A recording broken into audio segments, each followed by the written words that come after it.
Good evening and welcome to Tucker Carlson Tonight. By this point, you probably heard about problems with voting machines in various states on Election Day.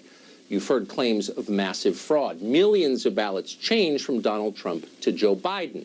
If you're on the internet, you know what we're talking about.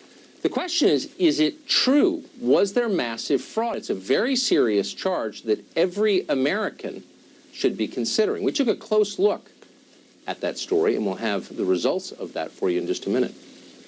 But first, you may have noticed America is locking down again. In some places, that's already happening. If you have kids, you've seen it.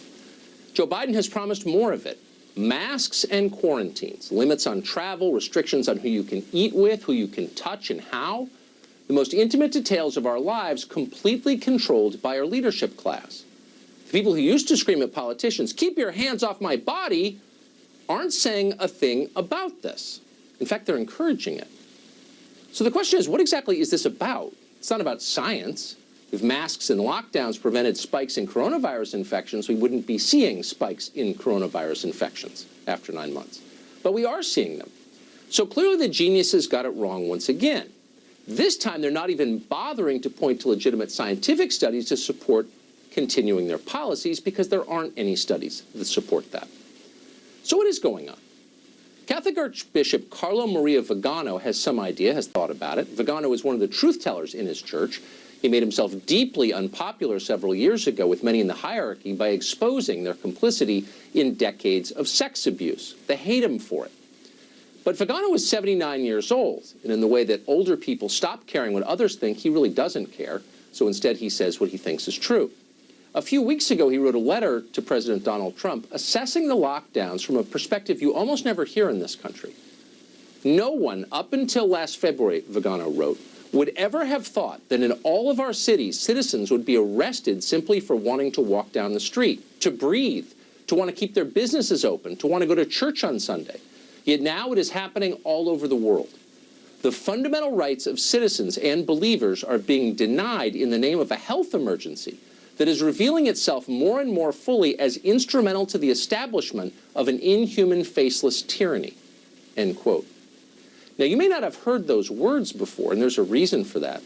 The usual foot soldiers for conformity in our news media did their best to suppress and discredit Vigano's letter to the president. Yahoo News tried to tie the elderly clergyman somehow to QAnon, which to them made sense.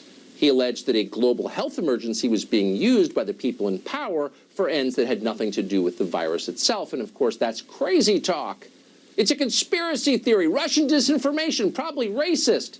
Better pull it off the internet right away. Censor those ideas before they infect the whole country. That's the media position on that. The only problem is that what Vigano wrote is actually true. It's not a conspiracy theory. It is factually accurate. Watch this video from September. You may not have seen it. It wasn't played much in this country. This is the Prime Minister of Canada, Justin Trudeau, speaking to the United Nations. This pandemic has provided an opportunity for a reset. This is our chance to accelerate our pre-pandemic efforts to reimagine economic systems that actually address global challenges like extreme poverty, inequality, and climate change. Oh, this is our chance, says Justin Trudeau. Not our chance to save you from a virus with a 99% survival rate. You'll almost certainly be fine, and they're fully aware of that. This is our chance to impose totally unprecedented social controls on the population in order to bypass democracy and change everything to conform with their weird academic theories that have never been tested in the real world and, by the way, don't actually make sense. This is their chance. Quote, this pandemic has provided an opportunity for a reset, end quote. Keep in mind, that's not from QAnon. That is a head of state talking. And he's not alone. Klaus Schwab is the founder of the World Economic Forum. Schwab has written a book called COVID-19, The Great Reset. The book isn't really about science or medicine. No.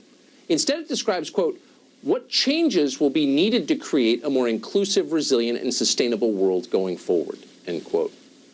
What changes is Schwab talking about? We don't know. What we're certain of is that you're going to pay for them, and the people in charge will benefit from them. You can bet on that. What's telling is how different this is now from the way our leaders were talking back when the pandemic began. So statewide coronavirus lockdowns in this country started about 8 months ago in mid-March. At the time, California's governor, Gavin Newsom, predicted that 56% of his state's population, that's more than 25 million people, would become infected with the virus within 8 weeks. Businesses would need to shut down, Newsom acknowledged, but he also promised it would all be over soon. Quote, "This is not a permanent state," Newsom assured us. "It is a moment in time." And that should have made us nervous. Because in the end, that moment continued indefinitely. Pretty soon, Gavin Newsom was telling us who we were allowed to be around and who we were allowed to talk to. As always, I want to remind you, limit your mixing with people outside of your household. It's just common sense, but the data suggests not everybody is practicing common sense. Okay, so that was in July when Gavin Newsom told the data suggest. What have we learned from the data since then? Well, as of November 15th, about 2.6% of the total state of California has been infected. That's roughly 20 million fewer people than Gavin Newsom predicted would be infected by May. So in some ways, that looks like a victory. Can we declare victory? No, just the opposite. Today, Newsom announced that more lockdowns are underway. California, he said, is pulling the emergency brake. The emergency brake on life itself. Tonight, 41 counties in our biggest state are under the most restrictive form of lockdown. Churches, gyms, restaurants, etc. cannot conduct any kind of indoor operations. So on what grounds is Gavin Newsom declaring this? Well, scientific grounds, of course. Gavin Newsom believes in science, but he doesn't believe in it for himself, because personally, as a man, Gavin Newsom is exempt from the laws of epidemiology. And we know this because 9 days ago, the governor was caught violating his own guidelines, eating at one of the state's most expensive restaurants with a dozen other people. And by the way, he's fine. He didn't die from it. When you're God, you don't fear viruses. Lockdowns are for mortals. So you'd think getting caught would hurt Newsom. Getting caught ignoring your own rules used to be a major problem for politicians. But it's not anymore. They are no longer humiliated by their own hypocrisy. The point of the exercise is to humiliate the rest of us by forcing us to obey transparently absurd orders. Let's see what we can make them do next. Okay, for health reasons, everyone has to wear a Viking hat with horns every Wednesday. It's the law, Dr. Fauci's orders. And by the way, people would do that. They would. They'd follow the order. CNN would scream at them if they didn't.